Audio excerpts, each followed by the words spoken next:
Hi folks, I'm Baran Kayolu. I work as a university administrator and professor during the day. When I'm not doing that, I work on my own stuff, which includes political and historical analysis and other fun things. Today, I turn to the second round of the Turkish presidential elections scheduled for May 28th. Some really interesting developments are afoot, and I think we'll be best off looking at them closely. The incumbent, President Recep Tayyip Erdoğan, secured the critical endorsement of Sinan Oğan, who came in third in the popular vote with 5.2% on May 14th.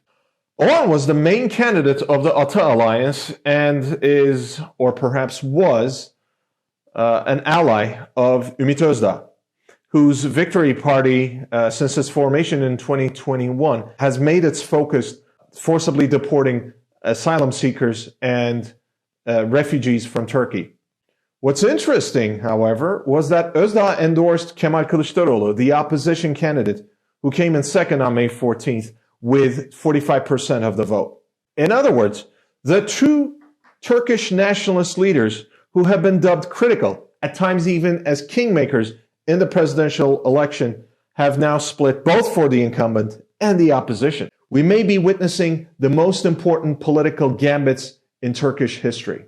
Now, let's unpack how that happened and what the implications might be for the May 28th vote. Before we start, please click the like and subscribe buttons below. And while watching the video, if you have any questions, feel free to write your question in the comments below. I'll be more than happy to answer you.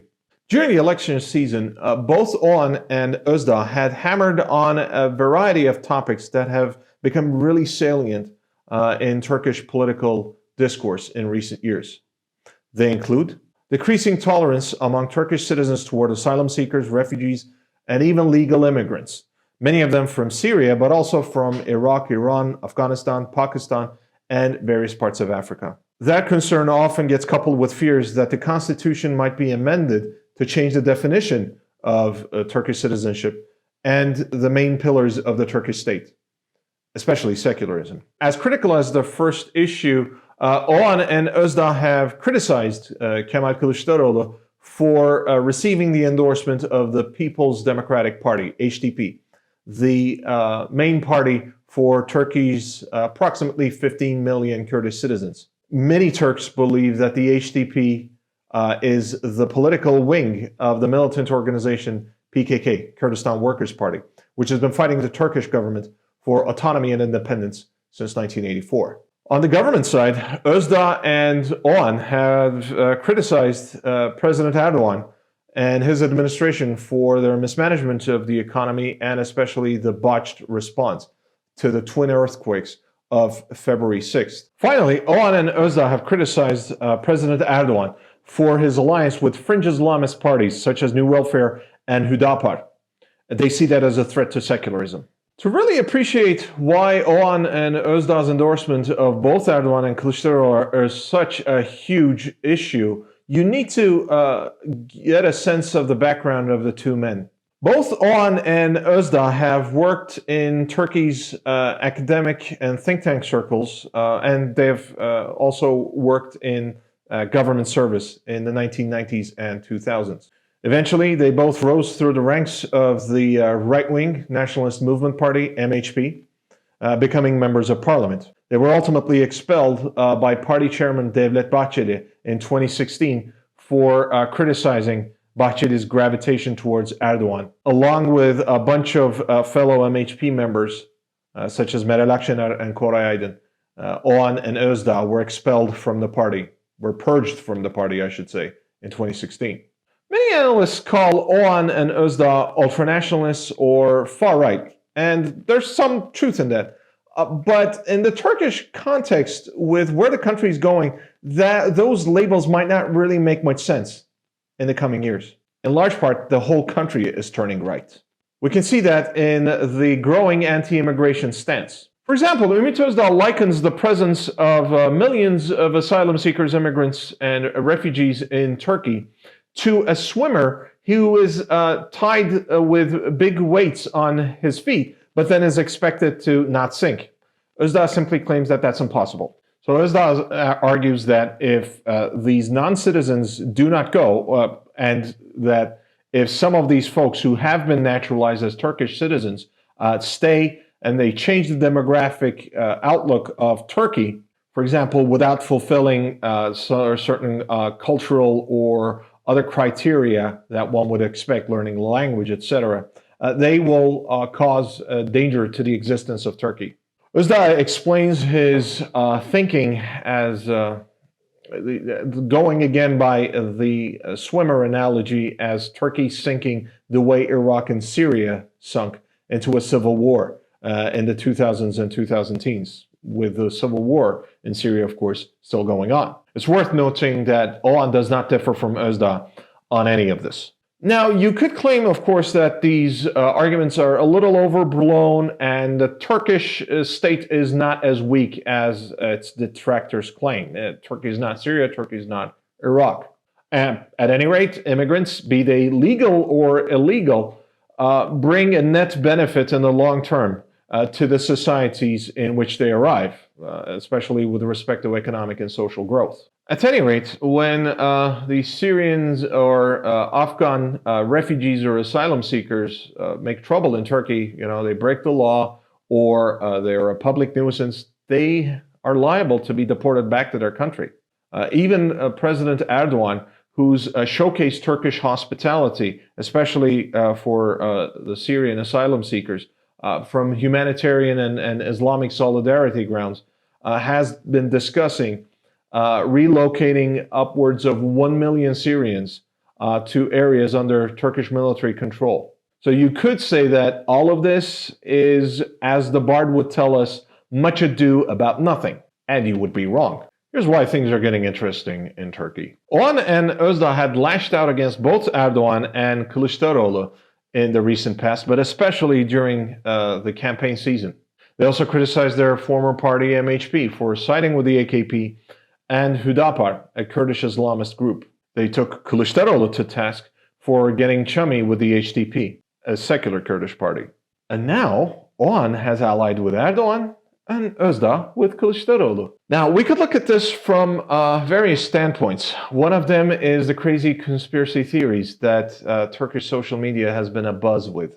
One claim is that Azerbaijan's President İlham Aliyev, who is an ally of Erdoğan and a friend of Oğan from the 1990s when Oğan worked in Baku, has reached out to Oğan through intermediaries and asked him to cast his lot with the Turkish president. The claims follow that Oğan may have even been promised the MHP chairmanship after the aging Devlet Bahçeli departs the scene. Oğan and Özda have seemed to receive the pledges that they were looking for from both Erdoğan and Kılıçdaroğlu. In other words, whichever of the candidates loses on May 28th, Oğan and Özda win.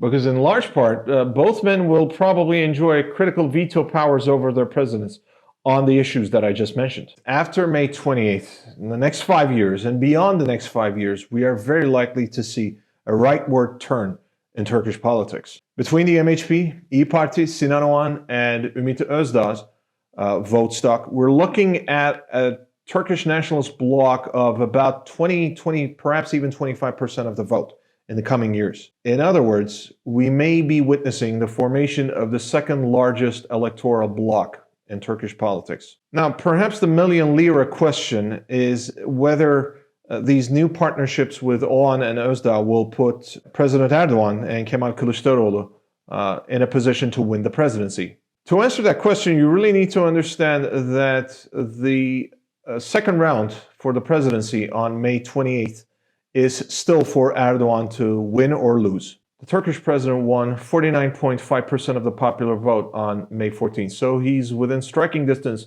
of victory for May 28th. All Erdoğan has to do in order to reach 50% plus one is not so much to grab Sinan Oğan's 2.8 million votes from the first round.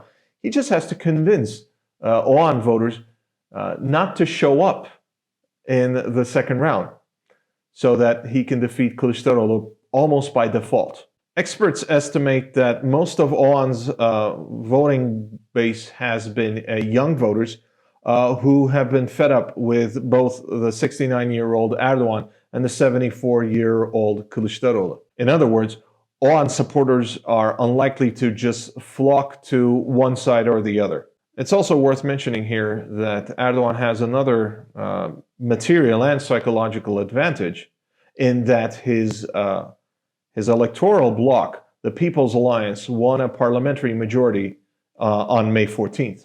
The one good news in all of this for Kılıçdaroğlu is that his electoral alliance has not seen cracks as a result of these developments. Neither the other 5 parties on his nation's alliance nor the HDP have walked out of the alliance on account of Özdağ endorsing Kılıçdaroğlu. However, that might not be enough for Kılıçdaroğlu, who needs to secure not just Erdoğan's votes, not just those 2.8 million votes that Erdoğan received in the first round, but probably bring out at least 1 million, possibly 2-3 million of the voters who did not vote in the first round on May 14th. That is a tall order, and I think the probability of Erdoğan winning versus Kılıçdaroğlu winning is about 80-20 or 70-30. That being said, and as I mentioned in my previous video on the May 14th round,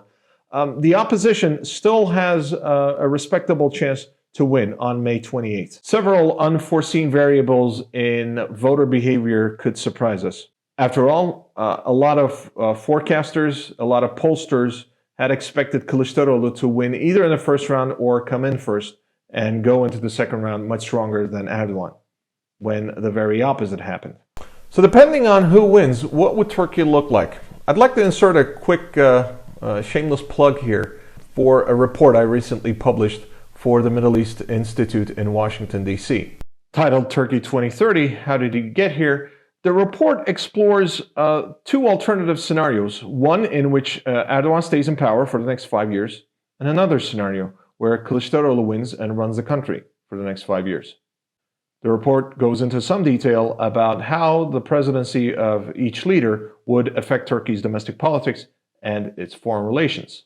So if you're curious about what 5 more years of Erdoğan or 5 years of Kılıçdaroğlu would mean for Turkey, its internal politics, its neighborhood, and the world at large, check out the report. I've left the link in the description box below. That's where we are before Turkey votes on May 28th. What do you think? Write in the comments below. If something is not clear, feel free to post your question in the comments section as well. I'll be more than happy to answer you. And if you like this video, please click like and subscribe so that I can continue making more videos like this one. Thanks for watching, folks. I'll see you next time.